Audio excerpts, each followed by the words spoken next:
بسم اللہ الرحمن الرحیم۔ اللہ کے نام سے شروع جو نہایت مہربان ہمیشہ رحم فرمانے والا ہے۔ سورہ مائدہ نمبر 5 آیت نمبر 35 تا 43 اردو ترجمہ عرفان القرآن۔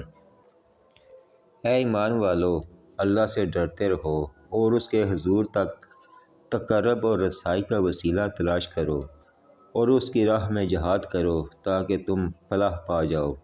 بے شک جو لوگ کفر کے مرتکب ہو رہے ہیں، اگر ان کے پاس وہ سب کچھ مال و متاع اور خزانہ موجود ہو جو روئے زمین میں ہے، بلکہ اس کے ساتھ اتنا اور بھی، تاکہ وہ روز قیامت کے عذاب سے نجات کے لیے اسے فدیہ یعنی اپنی جان کے بدلہ میں دے دیں، تو وہ سب کچھ بھی ان سے قبول نہیں کیا جائے گا اور ان کے لیے دردناک عذاب ہے۔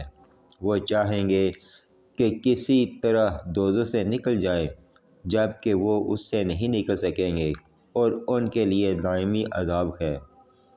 اور چوری کرنے والا مرد اور چوری کرنے والی عورت، سو دونوں کے ہاتھ کاٹ دو اس جرم کی پاداش میں جو انہوں نے کمایا ہے۔ یہ اللہ کی طرف سے عبرتناک سزا ہے اور اللہ بڑا غالب ہے، بڑی حکمت والا ہے۔ پھر جو شخص اپنے اس ظلم کے بعد توبہ اور اصلاح کر لے تو بے شک اللہ اس پر رحمت کے ساتھ رجوع فرمانے والا ہے۔ یقیناً اللہ بڑا بخشنے والا، بہت رحم فرمانے والا ہے۔ اے انسان، کیا تو نہیں جانتا کہ آسمانوں اور زمین کی ساری بادشاہت اللہ ہی کے لیے ہے؟ وہ جسے چاہتا ہے عذاب دیتا ہے اور جسے چاہتا ہے بخش دیتا ہے، اور اللہ ہر چیز پر خوب قدرت رکھتا ہے۔ اے رسول، وہ لوگ آپ کو رنجیدہ خاطر نہ کریں جو کفر میں تیزی سے پیش قدمی کرتے ہیں۔ ان میں ایک وہ منافق ہیں جو اپنے منہ سے کہتے ہیں کہ ہم ایمان لائے، حالانکہ ان کے دل ایمان نہیں لائے، اور ان میں دوسرے یہودی ہیں۔ یہ جھوٹی باتیں بنانے کے لیے آپ کو خوب سنتے ہیں، یہ حقیقت میں دوسرے لوگوں کے لیے جاسوسی کی خاطر سننے والے ہیں جو ابھی تک آپ کے پاس نہیں آئے۔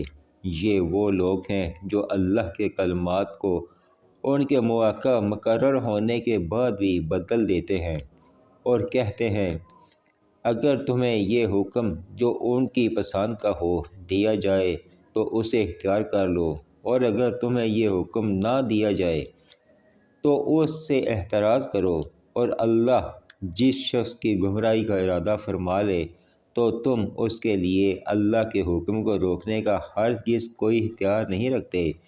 یہی وہ لوگ ہیں جن کے دلوں کو پاک کرنے کا اللہ نے ارادہ ہی نہیں فرمایا، اور ان کے لیے دنیا میں کفر کی ذلت ہے اور ان کے لیے آخرت میں بڑا عذاب ہے۔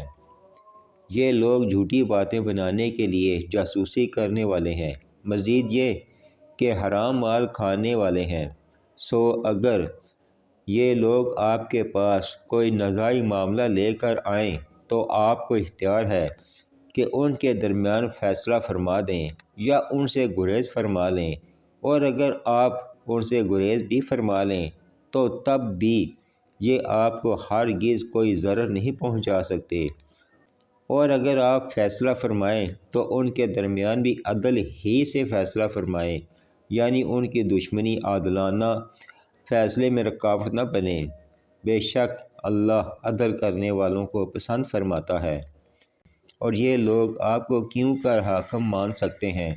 در حال یہ کہ ان کے پاس تورات موجود ہے جس میں اللہ کا حکم مذکور ہے، پھر یہ اس کے بعد بھی حق سے روگردانی کرتے ہیں، اور وہ لوگ بالکل ایمان لانے والے نہیں ہیں۔ یہ آیات عدل و انصاف، اللہ کے احکامات پر عمل اور کافروں و منافقوں کے کردار کو بیان کرتی ہیں۔